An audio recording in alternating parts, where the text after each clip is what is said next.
nazongi kaka na maloba ye moko alobaka ke sango akosaka te sango okosi ozosomba olobi na kosi oui okosi portefeuille azoboya contrôle. Il aime Tshisekedi ou on n'aime pas Tshisekedi? Monsieur, vous parlez sur base de quels éléments? Tantôt bazo contrôler basepeli la contrôle. Ndenge ni portefeuille azoboya contrôle. Vous avez le quota. Portefeuille il fallait se réjouir du fait que l'encadrement makambo bien saison ça va malade. Quelle est l'intention pour Babalo? Vous avez le quota. Non, ça dit que la vie sur le Kambouté, il faut retourner à Batou. Il faut senga ba Congolais pardon. Il faut senga ba téléspectateurs la yo balandaka bosolo la politique. Pardon. Laisse-moi vous dire, vous recadrer un peu par rapport à la vérité. Si vous avez le sentiment au salaire R Moko, parce que au Koki Kozwa audace c'était le courage. Il y a qu'on s'attaquer la structure monnaie local la conseil supérieur du portefeuille. Si vous avez une vérité par rapport à Magambo Yébité, même si au lien à côté aux Arolobela, il faut avoir deux sons de cloche. Le conseil supérieur du portefeuille, c'est le gestionnaire des entreprises de l'État. L'IGF Moussa n'a pas contrôler l'État, mais portefeuille, CSP, Moussa n'a pas contrôler non seulement l'entreprise, mais aussi gérer l'entreprise. Si vous avez la presse, Moussa n'a contrôler peut gérer. Monsieur Israël Moutombo a menti au nom du portefeuille, a menti pour l'intérêt de l'IGF, pour dire des allégations, au lieu des alliés vérité, de dire à la population que l'IGF fait un bon travail. M. Gilles Alenguet, le secrétaire général, fait un bon travail. Mais le problème c'est quoi? C'est d'autres inspecteurs, non seulement les agents mal à l'aise, mais aussi des directeurs généraux. Il y a pas d'entreprise.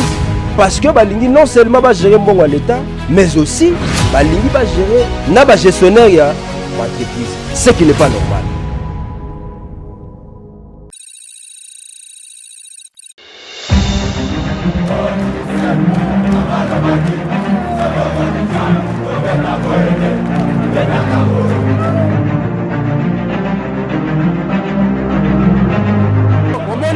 Soja meli eloko na mungongo soja koti ete asalaka nini abimisa abila maltraité biso très grave azimboka na biso kaboli azibilo na biso nyonso ake nango.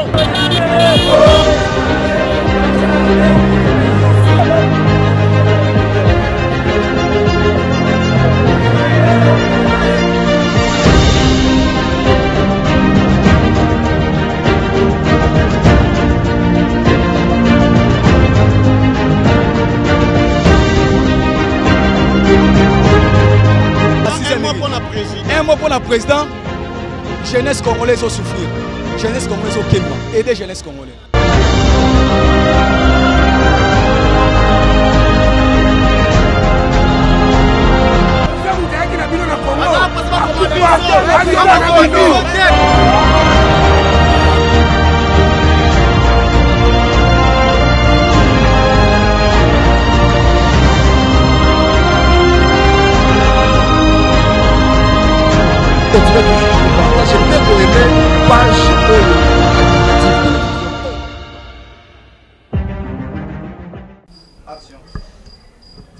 Bienvenue dans ce nouveau numéro de votre magazine Actualité Plus, où nous traitons les actualités en République démocratique du Congo. C'est toujours moi, votre humble serviteur, Josué Osomba, le génie noir. On a eu que awa et loko to virus ma belle raté. Awa to baki to banda ko traiter ba actualité ya solo parce que mboka na biso ndenge bato yi de pesa ba ngo formol leki mingi.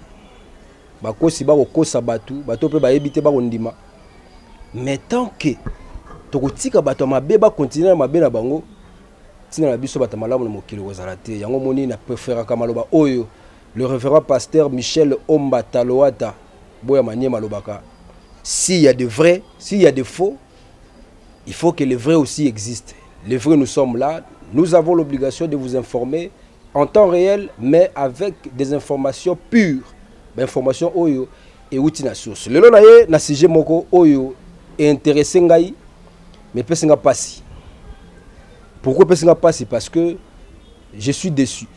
C'est comme si on appelle ça pour raison, on appelle ça pour sombre raison, n'enga loba que lokuta nde yokana ekena mwa sango malamu masango mingi na mokili bato mingi bapesi confiance na makambo lokuta na ko sala moi mise au point par rapport ya ba allégation oyo notre frère notre cher grand frère parce que aza kulutu ngala musalo yo non seulement na âge mais aussi dans musala monsieur Israël Mutombo Disango parce que ça lui a passé pourquoi on a bien ça lui a passé parce que au-delà de Rolia, il faut que ça quand même juste les propos aux à tenir. Monsieur Israël Mouto mon mission na yo auti ko sala. Il y a mardi vers la fin à lobi makambo ezalaka bongo te. Non, ça dit que na vie so yebi likambo te, il faut que tout na batu. Au-delà ko yeba te parce que musalo to sala journalisme ezala ba norme. Même si on lit à côté aux Arolobela, mais il faut avoir le deux sons de cloche.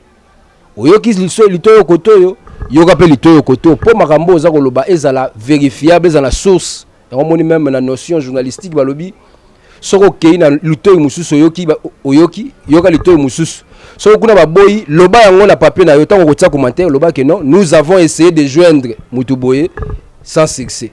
Nde oza défendu par rapport à métier oza osala mais musala ngo ndo na biso asala da musala ne bien biso so to ko pesa ye baton de mikolo to ko remercier to ko lobaga osala musala malamu mais nazongi kaka na maloba ye moko lobaka ke sango akosaka te sango kosi oui sango kosi mais c'est un Mutombo olobi je sombo lobi na kosi oui okosi makambu mingi olobi na mission surtout na suka okosi nini bato bazo contrôler ba sepeli la contrôle ndenge ni portefeuille azo boya contrôle quelle est l'intention il aime Tshisekedi ou on n'aime pas Tshisekedi on veut l'aider ou on ne veut pas l'aider eza ka mendi mo côté bato nyoso bazo chéri bazolo mikie IGF vanda pour na suka la bi mamona malamu bato bazo contrôler bazo sepeli yo muto zo contrôler te olingi ya ngote quel est l'esprit qui t'anime quel est l'intérêt et quelle est l'intention.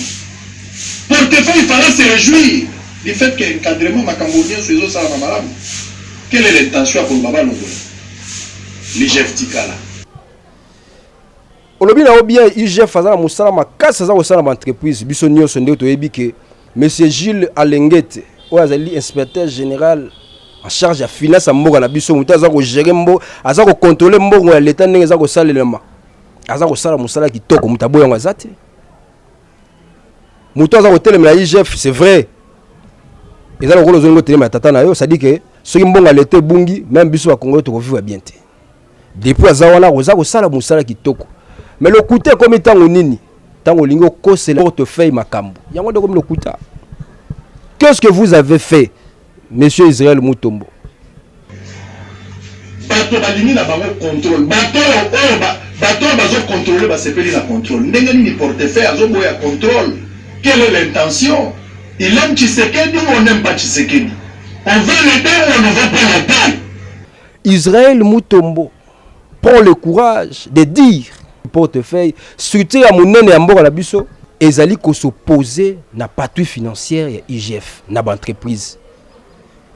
Il est allé même plus loin pour dire que bazo linga selon ba propos na ye que ba inspecteur o baza na ba entreprise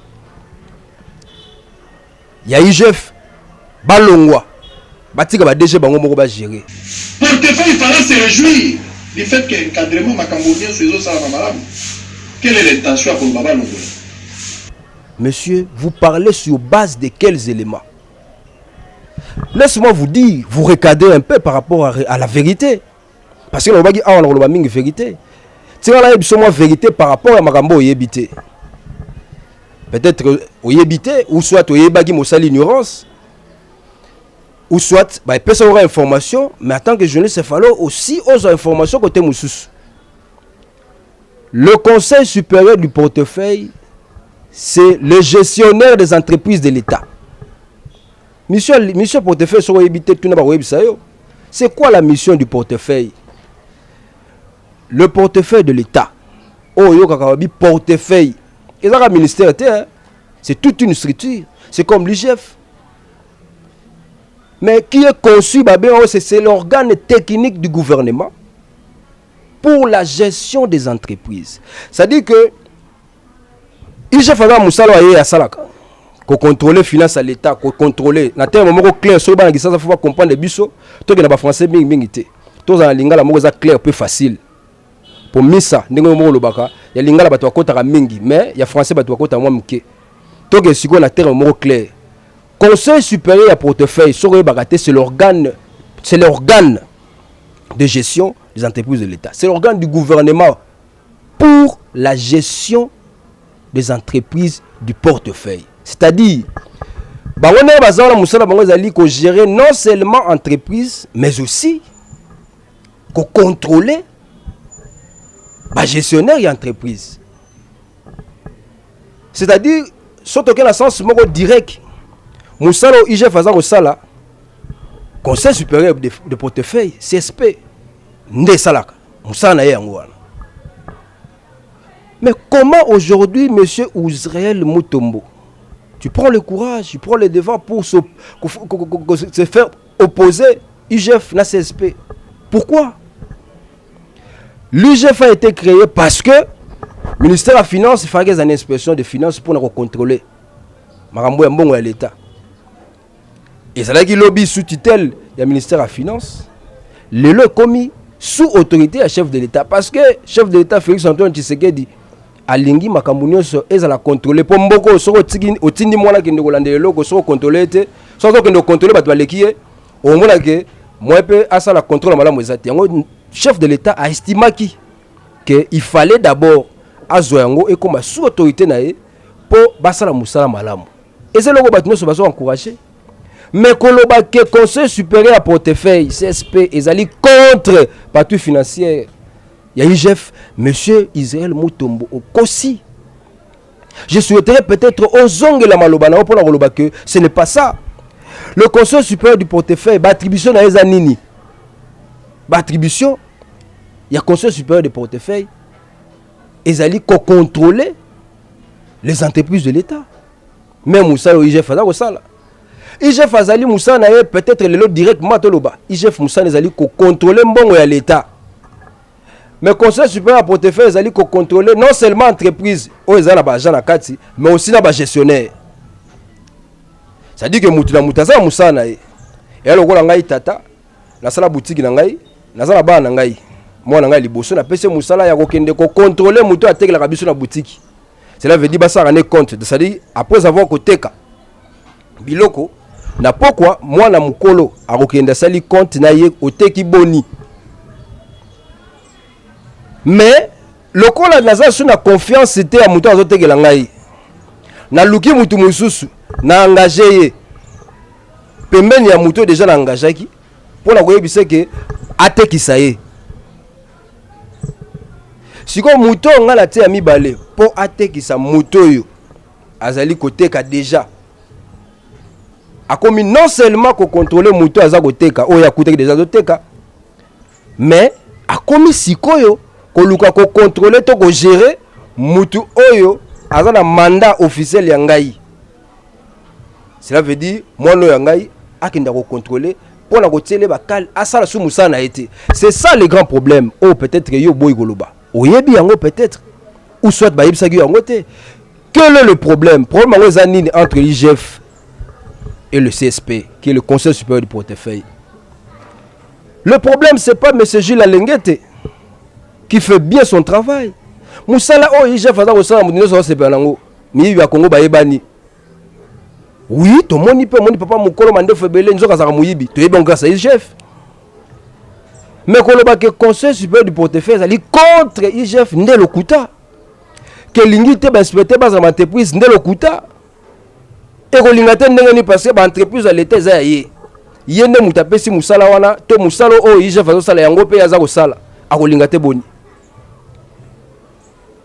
Problème, il y a les que les inspecteurs de l'IGF, quelques inspecteurs, inspecteurs et belé à l'IGF, comme non seulement que Luka, que Bimalibanda a mission, bango. Pourquoi on dit que Malibanda? Parce que Batindo Balbio Kende gérer, contrôler mbongo, n'engazali ko sala ma dépense. Mais yo lingo gérer même na mouto azo gérer mbongo. ils ont raté. C'est-à-dire que les inspecteurs de l'UGF veulent non seulement gérer l'argent de l'État, mais ils peuvent gérer les gestionnaires d'entreprise et les agents. Ce qui n'est pas normal. C'est-à-dire que les Moussala Eza Bango, côté à Moussala CSP. Et plus grave encore, Bazako Lingali sous-souté que les droits ont été reconnus dans l'attribution à CSP et ça l'a respecté. Cela veut dire les attributions du CSP. CSP est un organisme, est un organe né dans le Bagine Bandelia. Il y a gouvernement pour la gestion des entreprises de l'État, du portefeuille. Tant que vous contrôler l'entreprise, il y a facturation. Peut-être que vous avez un CNSS, vous contrôler. Tant que vous avez un rapport, vous avez la facture. Il faut entreprise contrôler et foutre bango. Alors, bon, on a bango, on a foutu un nez, ça là que organe wana est fonctionné. N'est-ce pas IGF lelo? Tu es bien que pour bas fonctionnement, il faut bas ça la patrouille et belé. So bas ça les patrouilles bas pourcentage de bango, même fonctionnement la CSP. Mais si qu'on le comme que ce qui CSP et KI et Kangi et ça les rapports na yango, mbongo o faut bas fouta. Directeur général a toléré que bon fouta bango mbongo na bango ya musala basali. Rapport wana ba pesi IGF to ba pesi inspecteur IGF o azana entreprise wana peut-être na CNSS inspecteur IGF à lobby et relekaté ce qui est contraire na ndenge organe wana les a organisé na ba mission na yango. L'IGF ne peut jamais arrêter les documents de circuler, de suivre le circuit normal. Yangonde mabe komi yangonde komi passe na ba entreprise, la vie des gens et met en difficulté. Il y a des inspecteurs, il y a CSP, on va bloquer là au Katanga parce que ils ont fini le travail. Moi, même transport, c'est difficile parce que les agents ou les inspecteurs de l'IGF, balingi ko libérer ba document o ya bango te ba droit na bango bazwa balingi te parce que selon bango on doit pas donner le go ou bien autoriser le document ou ils ont reconnaître ba droit na bango ba futa bango pour bango balingi te. C'est dit que ba inspecteur mingi ya IGF ba komi likolo ya ba DG nde mabe yango wana toloba te ndona ngai okolia oui mais yeba nini okolia pe nini okosala. IGF ezala musala munene zo sala mais écoutez qui déjà conseil supérieur du portefeuille wana et ça musala wana tokolia na yo oui mais yeba ki avant on loba likamu la télévision il faut ko yeba nini oza ko loba pe nini oyo osala. Non, ça dit que ndeko Israël mutombo na kosenga na yo za kulutu na ngai mais na kosenga na yo au-delà de tout l'information yango ndezali base ya musala to kosala et dans le vrai s'il vous plaît. Tigala le sentiment au salaire air moko parce que okoki kozwa audace c'était le courage ya ko s'attaquer na structure monnaie loko la conseil supérieur du portefeuille té o lobby pèse avec sous autorité à chef de l'état lobby le lo comment na kata ministère parce que lorsque ozo ko lobby boza ko linga Tshisekedi té na maloba na yo lobby clair nebi ke li malonda akotela nga ate paratura atela nga paratura na bayoka ndenge ni portefeuille azobo ya contrôle. Quelle est l'intention? Il aime Tshisekedi ou on n'aime pas Tshisekedi? On veut l'aider ou on ne veut pas l'aider? Na maloba na yo lobby clair bolingi président bolingi Tshisekedi totete le problème ce n'est pas Tshisekedi. Et puis moi je ne parle pas au nom du ministère, non, je veux juste vous faire voir que au tenir ma allégation aux alliés contraire à la réalité. Le portefeuille fait le même travail que l'UGF. Qu'on s'oppose bango mibale ezali ko sala erreur et puis ko côté sa confusion na mitu ya batu. Comment ko loba portefeuille lingité partie financière ya IGF. Alors que bango mibale ba osala eloko moko.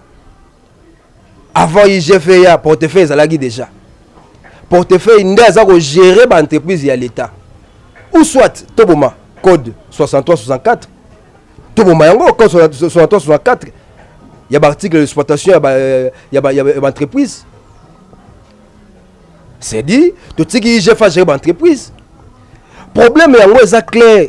Parce que même M. Gilles Alenguete avait fait une lettre nayebi ke bozo monango déjà affiché wana ili malonda telinga yango lettre wana alobi nini ezala ba dépense au ba directeur général faut ba sala a expliqué pour la clair que messieurs les inspecteurs généraux des finances pour la relaxer bango nini il faut pas tolérer to nini il faut pas l'extraire facilement ba document il faut pas l'extraire facilement par rapport il y a paiement au baro tâtonner même pas mais ça le musala normalement parce que j'ai fait quand il faut mon quota et va la caisse à l'état mais ba tu vas à la payer ce n'est pas ça préserver la paix sociale au chef de l'état Zoluka lettre J la lingue des clair ba obi bien salaire et avantages liés au personnel au moni dossier bongo lekisa yango et puis à la fin ba lobi nini alobi bien le frais dû au conseil supérieur du portefeuille c'est-à-dire c'est un droit inspecteur to expert ya CSP à celle musana il faut son bongo na réalité ko yo sango yebite salaire tanani nanana et puis à la fin il a dit et le dû du portefeuille de l'État. Le dû c'est quoi? Ils ont dit droit à portefeuille. Portefeuille sera une entreprise à contrôler, entreprise à constater, à salir rapport. Entreprise il faut foutre et mbongo wana tango il faut foutre yo IGF to inspecteur IGF au lingi document on est légaté. On s'oppose dans mon candidat yo monsieur Gilles Lingeti. C'est ça les grands problèmes. Il y a un des problèmes faroloba. Ne peut okoki koloba te que portefeuille ezali ko telemela IGF portefeuille ezali ko lingate partie financière IGF on a sabatu que portefeuille ezali contre gestion malamu ya président Félix Tshisekedi ce qui n'est pas normal. Nous voulons que les choses marchent dans le norme. Tolima makambo tambola malamu pour makambo tambola malamu il faut circuler une chose à la respecter. Aux ali DG sala musana yo aux alliés inspecteurs sala musala na yo na ba limite o esengeli problème ezali que IGF veut gérer non seulement ou bien contrôler non seulement l'argent de l'État mais aussi gérer les gestionnaires et les agents de l'entreprise et puis plus grave quelques inspecteurs parce que na kotanga kombo parce que na okatanga bat bazolela boto mona kala mingi tiao ba syndicaliste ya CNCC Jekamine, boto kutana mo kondiji la lingete. Eza pour la nini? Pour ba déplorer comportement inspecteur ya IGF ba tindi kuna. La direction de l'IGF a tenu une grande réunion avec 30 délégués syndicaux de la Jekamine pour échanger autour de modalités pratiques de la mise en œuvre du contrôle permanent de l'IGF. L'inspecteur général des finances, chef de service Jules Alingueté, a expliqué à ses syndicalistes le mode opératoire de la patrouille financière et la nécessité de l'encadrement prolongé de la Jekamine par l'IGF. Par la même occasion, l'inspecteur général des finances a rappelé aux syndicalistes les tableaux sombres de la gestion de la Jekamine et la nécessité du contrôle permanent qui pourra être levé que lors d'une évaluation ultérieure sur les degrés de l'implémentation de la bonne gouvernance dans cette entreprise du portefeuille de l'État qui hier était livrée à une prédation sans précédent. À l'issue de cette réunion, le président de la délégation syndicale s'est exprimé en ces termes. Chacun maîtrise bien son secteur. Le secteur de l'inspection générale des finances est un secteur qui aujourd'hui, le travail est salué par tout le monde. Et nous qui n'avons pas eu la même vision que l'équipe de l'inspection générale des finances, avons écrit, avons soumis nos préoccupations et la suite venait de nous être communiquée aujourd'hui.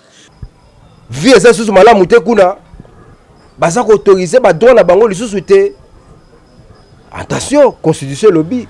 Le droit des autres doit être respecté. L'être ngoyo na concerne car on comprendre que qui m'exate dans l'entreprise à l'État concerne notre désapprobation, monsieur l'inspecteur général. Ça dit que ce n'est pas monsieur Gilles Lingeti qui est le problème. C'est d'autres inspecteurs au bayebi sous msala bangote na l'entreprise à l'État. La lettre est claire. La délégation syndicale nationale vient par la présente exprimer sa désapprobation face au comportement des agents de mission d'encadrement financier qui frisent le dénigrement non seulement des dirigeants des SNCC, mais aussi et surtout des cheminots déjà meurtris. Paragraphe à l'Ibosto déjà clair. C'est vrai, ou la Gisi Batou, Sonas, déjà Sonas à lobby, Sonas, inspecteur, gloire à Dieu. Bah comprendre mission na bango. Olakisi biso déjà OCC. C'est vrai. Ce qu'on a pu inspecter ba osam malamu. Gloire à Dieu. Na moni PCA o azali mais Lambert Mende ya LMC. Ce qu'on a inspecté kuna ba osam malamu. Félicitations. Mais ba oyo ba misuso baza ko sala misala o baza ko bebisa le kuma IGF. Bazali. C'est-à-dire que IGF a musala ya ko encadrer mbongo ya l'état et non ya ko gérer mbongo ya l'état. Yango nde ba inspecteur misusu ba bosani mission na bango. Lettre eza clair. Yango wana eza affiché boza komona. Et puis na suka na lettre balobi nini? Monsieur l'inspecteur général, nous recourons à votre autorité pour que des recommandations claires et précises soient données à vos collaborateurs pour que le travail se déroule normalement dans le délai et le respect des textes en vigueur, code de travail, convention collective. Cela contribuera grandement à préserver la paix sociale, cheval de bataille du chef de l'État, qui a mis le peuple au centre de sa préoccupation et son projet de société. Veuillez agréer, monsieur l'inspecteur général, l'expression de nos salutations patriotiques. Lettre yangoana. Balobite que j'ai fait ça musala mabe non, ezala ba inspecteur o ba yebi lisusu musala baza osala ba de na entreprise te. Yango na lobi ba bosani ke musala bango ezali ko encadrer mbongo ya l'état. Ba komi ko luka ko gérer mbongo ya l'état na entreprise alors que la gestion c'est la direction générale. Yango moni ba mandataire to ba travailleur ya SNCC ba yeko kutana jira lengete. Donc ça dit que lelo Sango Israël Mutombo, il faut revenir na malobana olobaki. Tu n'as pas le droit de mentir tout le monde par tes sentiments aux yeux devant. Olobi makambo eza vérité. C'est ça. Des fois les Congolais. Et puis il y a des Congolais bandimi. Mais ça ba Congolais ba yebi fonctionnement CSP. Ba olobaki muto ba mona za koloba. So zaki na mwana mususu papa biso zo kosa biso. So zaki na mwana yebaki makambo. Papa na biso mamuni za koloba na TV. Monsieur Israël Mutombo, c'est vrai, vous devez protéger. Et si moi kwanga sumbidi kwanga ezako bima parce que tu yebi combien vous gagnez à l'IGF parce que vous faites la communication parce que musala communication za mbongo. Tu yebi combien vous reçoit par mois parce que vous faites la communication aussi de l'IGF. Mais pour communiquer, il faut avoir des informations vraies. Le Conseil supérieur du portefeuille, c'est l'organe du gouvernement pour la gestion des entreprises du portefeuille.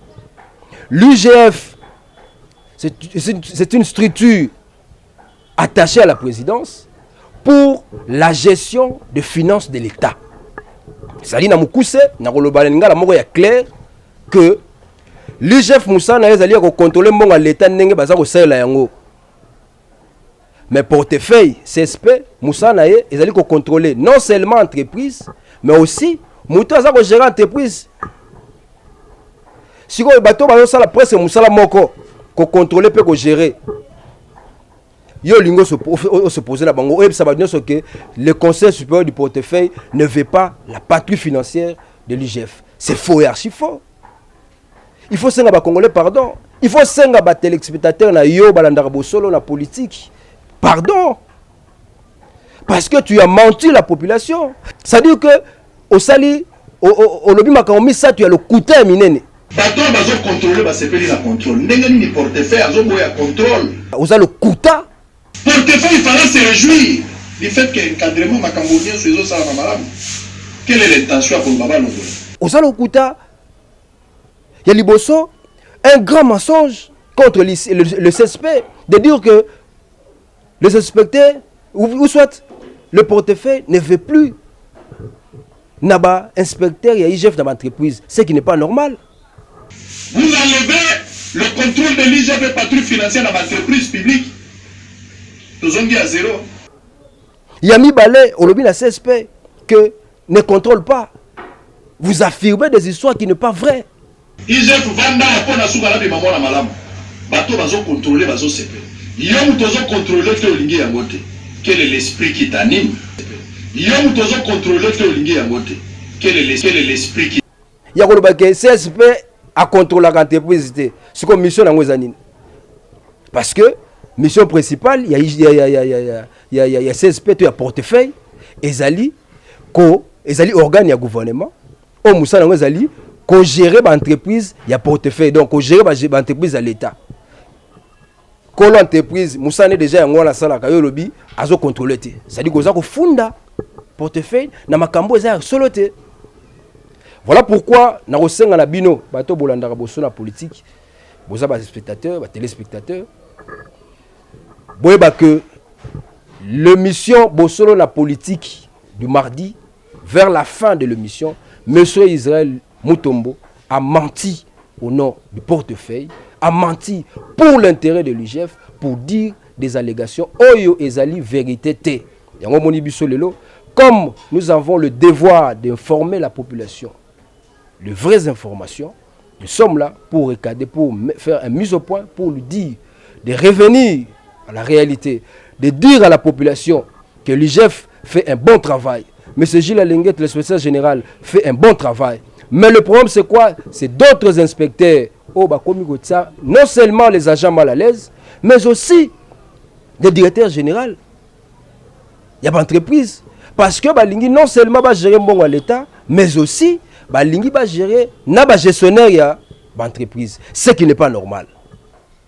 Ce qui n'est pas normal. Sauf que Lingi j'ai fait gérer entreprise, c'est vrai, tu donnes aussi DGT. Tu as payer article 63, 64. Il y a code, il y a fonctionnement d'entreprise. Et Koufi. Mais ce qui mission à IGF, cahier de charges d'abongo, ils allaient contrôler les finances à l'État. Oui, batika la bongo. Mais l'inspecteur Moussou sur IGF, babosani Moussa na bango. Babosani cahier de charges d'abongo l'entreprise. Comme il gérer non seulement l'entreprise bon à l'État, mais comme il gérer na DG. Déjà petit permission, mongo bima quelque part par rapport à résultat. Par exemple, il y a Moussa Mongo faut que nous salema. Et comme une dossier, comme une message, il y a l'inspecteur et il y a IGF à Boyango. Qui est la signature? C'est l'inspecteur ou le directeur général? Voilà un peu la situation, voilà un peu le point. Oh Nayaki, pour la Kosala, pour la Koyebisa, dans la biso Israël Mutombo, Disango, oh biso de pesi confiance, parce qu'il faut le dire, il faut apprécier l'homme à son état, à son époque. Tu fais un bon travail, mais plus ces derniers temps, au sentiment liboso. C'est vrai, aujourd'hui, il y a pas Mbappé na IGF. Aujourd'hui, parce que ça, Moussa na eux. Mais ça l'a bien. Connuire l'intérêt à Batou Moussouté. Vous avez parlé des mensonges et na kosenga na yo en tant que Kouloutou. Na Moussalo yo. Ozonga la raison. Oyebisa Batouké. Na Kosaki. To na lobaki le Kouta. Ou soit na yebaki te mam na lobaki que Conseil supérieur du portefeuille Azali Kolinga inspecteur IGFT. Ce qui est faux et archi faux. Oh Azali Bongoté. La vérité est que l'IGF et le portefeuille fait le même travail. Ceux de contrôler les entreprises de l'État. Moi, je contrôle Mbongo, moi, je gère l'entreprise, je contrôle l'entreprise, naba gestionnaire. Merci beaucoup notre frère Eli Malonda au Nazaro Benga Mikolo Bluetooth parce que Moussa Leosala Magitoko. Et puis, nous sommes toujours là pour vous accompagner dans le vrai, car l'information, c'est celle, notre source pour vous informer. Merci beaucoup et la suite au prochain numéro.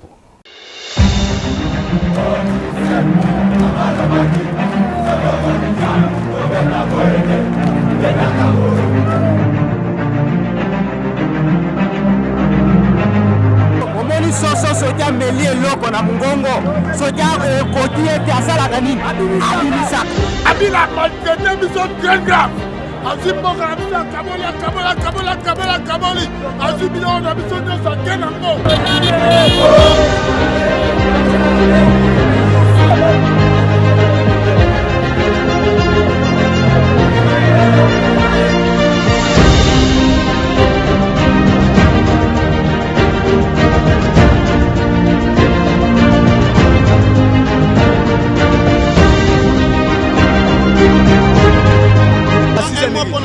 Un mot pour la président, jeunesse congolaise au souffrir, jeunesse congolaise au Kenya, aider jeunesse congolaise.